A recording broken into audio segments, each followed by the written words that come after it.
Welcome back, everybody. This is for Tuesday's class for August 11th for CMN 153. And today we are talking about radio, which happens to be Chapter 5. And what I thought I would do is share with you some history about radio and then have you listen to a very iconic radio broadcast. But first, in terms of the history, Clear Channel or iHeartMedia, it's basically the largest U.S. radio corporation in 2020.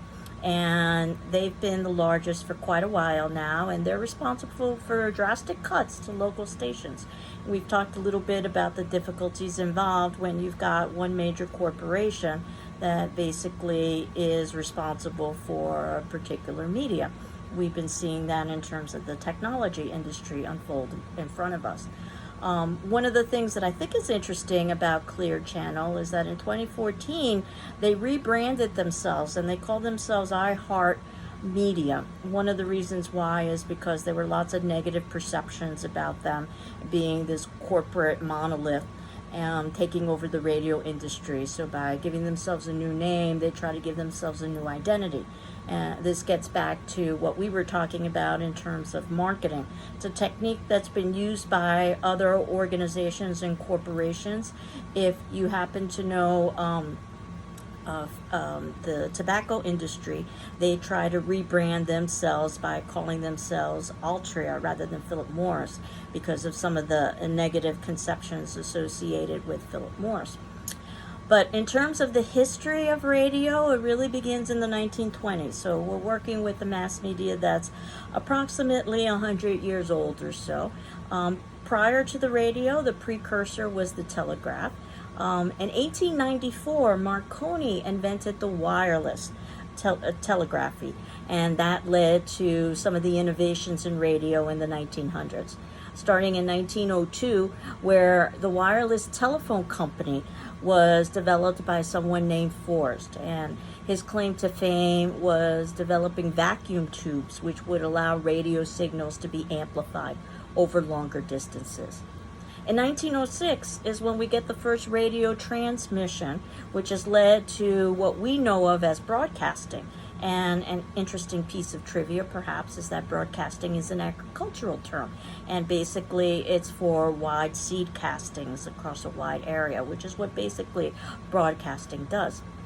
In 1910 is where we get the beginnings of government regulation that required wireless equipment for large ships in order to enable communications during emergencies. That was very useful, particularly in relation to the Titanic, and it was because of that regulation that the Titanic was able to save as many lives as they did.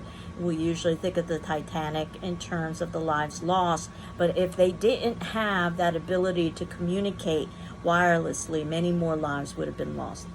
So in 1912, after the Titanic disaster, that led to the Radio Act. In other words, where government licensing was required for transmitting. Part of the difficulty with radio is that there are a limited number of signals. So the government wanted to make sure that those signals weren't being jammed by multiple operators. In 1919, the Radio Corporation of America, and you might have heard of it as RCA, was developed. This was the first government-approved private sector monopoly. And then in 1922, AT&T, another name that you've probably heard of, started WNBC in New York. They were the first to sell advertising. So now we have an example of mass media that's moved into the business realm and the importance of advertising in relation to that particular mass media. In 1923, NBC simultaneously aired programs both in New York and in Boston. This is considered to be the first network. And then when we moved to 1927, a law was put into place that foreigners couldn't own more than 25% of U.S. broadcasting media. This is important in terms of our discussions that we've had previously with Rupert Murdoch. You'll remember Rupert Murdoch, the Australian who bought Fox News. or who established Fox News. Basically, in 1985, the Australian Rupert Murdoch became a U.S. citizen, which would allow him to own more than 25% of U.S. broadcasting media. And what he did in the 90s was basically develop an empire. In 1927, the Radio Act was established. The idea that radio is supposed to serve either the public interest, the public convenience, or the public necessity. So there's supposed to be some good involved with radio. If you think about the early days of radio for emergency communications on ships, then you can get an idea of why that act would have been put into place. That basically radio had a responsibility for helping to develop the public good on some level. Again, very comparable to some of the conversations that we're having now about the internet. In 1929, RCA made a very savvy business move with General Motors to put radios in automobiles, which is where most of the radio listenership occurs, or usually occurs, as people are commuting back and forth. Though, of course, in our current world, there's a lot less commuting. But when you think about the radio and the importance in terms of radio and transportation, that was a very wise move on their part. In 1932 is when we get an antitrust case to break the radio monopoly, as individuals are becoming increasingly concerned that radio is being monopolized by a few, an oligopoly, or perhaps just by one, a monopoly. And then we get to the 1930s, and the 1930s and the 1940s are usually considered to be radio's golden age, and this was the birth of a lot of radio programming. Much of that radio programming was reflective of the cultural attitudes and beliefs and values of the time. So much like we can view television programming as representational of its time period, we can do the same with radio. And in fact, when television came to the forefront in the 1950s, what they ended up doing was stealing lots of radio programs and basically having them for their television shows. So radio needed to reinvent itself, which is something that we've seen when new media comes to the forefront. The older media usually has to adapt, and radio did by basically focusing on music rather than focusing on entertainment programming. In 1940s, FM was created, which stands for frequency modulation. This allows for greater signal clarity, again, ideal for the playing of music. And then in the 1950s is where we get portable transistor radios, small radio signal amplifiers. And if you think about it, I guess in some ways it was the prelude to things like the mobile devices we have today. The idea that you could be on the go and still engage in that particular media. In the 1950s is where we get the beginnings of format radio, and this is where you've got things like the top 40 hits, that radio is going to be basically trying to appeal to the largest demographic group. We saw television do some of the same thing in the 1960s, for instance. But that said, in the 1960s, radio also developed National Public Radio, NPR. You may know it as, which was the first non-commercial radio network. The idea, again, of promoting the use of radio to help promote the public good. And this is also where we get the beginning of format specialization, going beyond the top 40 to starting to target specific demographics. And again, we see the same thing happen with television. And we saw something similar in terms of talking about magazines as well. The 1990s was the heyday of talk radio, and I suspect that that is one of the reasons why the 1990s was such a powerful decade for cable news as well, and they both basically collided with one another. So that when we get to a documentary like Outfoxed, we can see how ultimately news becomes much more opinion-based. And then in the 2000s is where we get the convergence that we often find with most media in relation to the internet. Now you've got internet radio and you've got podcasts.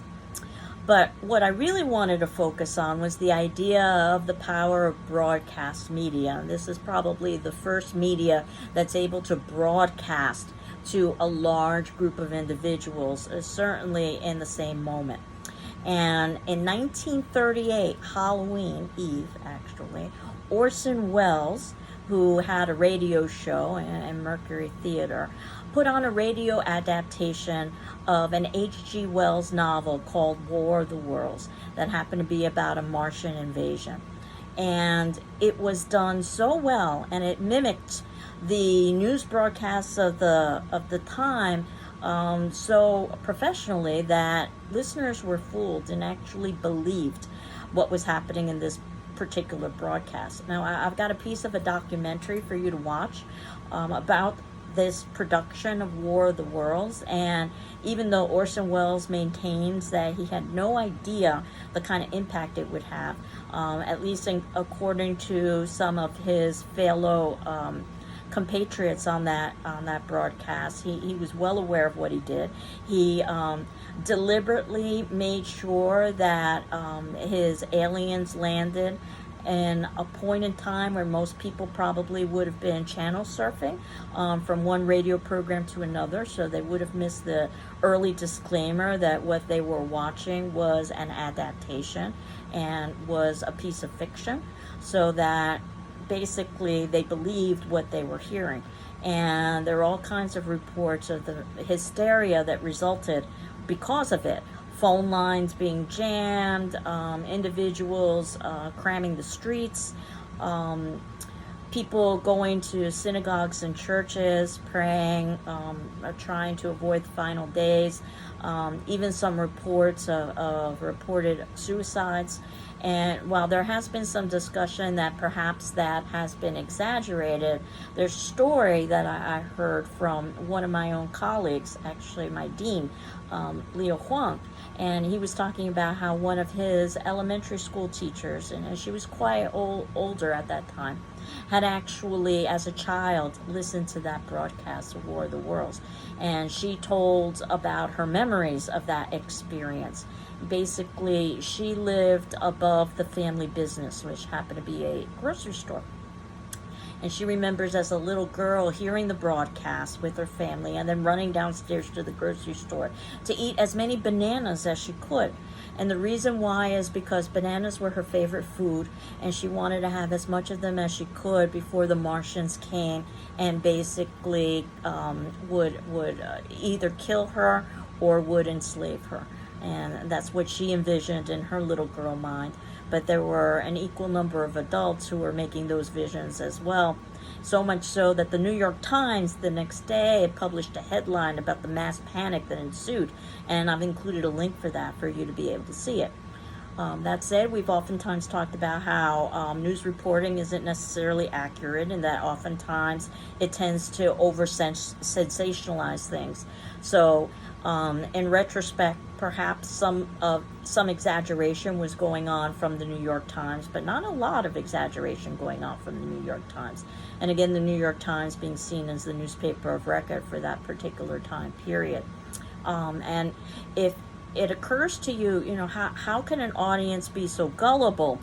It was as recently as 2013 that the Discovery Channel put on this faux documentary about the Megalodon prehistoric shark. And that too fooled viewers. And again, if you didn't catch the beginning disclaimer, it seemed very realistic, and people were quite irate as it showed up in the news media afterwards, in part because of the source, that the Discovery Channel was supposed to be a place that had at least advertised itself, where you could experience some level of science and education, and instead what they were involved in was something that was purely entertainment and in many ways could be viewed as deliberately deceptive. So when we enter 2020 and we start talking about the idea of fake news, and if I had to identify a point where fake news began, perhaps it would be that 1938 Halloween Eve radio broadcast, War of the Worlds, where Orson Welles admits at the ending of the radio broadcast that he did want to scare audiences because it was Halloween Eve. But You can see that I've included a link to a piece of the documentary of Orson Welles entitled Battle Over Citizen Kane, and we will be revisiting the idea of Citizen Kane when we get to the movie section. But there's a clip from that documentary that's specifically devoted to War of the Worlds that I'm going to ask you to view. And then I'd ask you to listen to the actual War of the Worlds radio broadcast, which is approximately an hour or so. Keep in mind that individuals would have been listening to their radios in a way that individuals perhaps watch television today. The radio would be a large piece of furniture in their living room. They, of course, wouldn't have any visuals. The quality would not be particularly good, so there would be static and they might perhaps miss pieces. And I suggest that when you listen to this broadcast that you just close your eyes and you try to imagine what it might be like to listen to this as a radio broadcast. Again, I've included a link, as I indicated, to the New York Times headline about the responses to that broadcast afterwards, as well as the apology that Orson Welles gave at the ending of that particular broadcast. So once you've had these experiences with getting a sense from a historical perspective of what happened with War of the Worlds, I thought that today's class discussion forum could directly address that, since ultimately you will be writing a journal about radio that'll be much more general, though certainly if you wanted your journal about radio to be related to War of the Worlds, that's something you could do as well. But in terms of our class discussion forum, I was curious to know what your thinking was as to why you believe or why you think that radio listeners reacted so strongly to that 1938 broadcast of War of the Worlds. And again, as much as times change, they remain the same.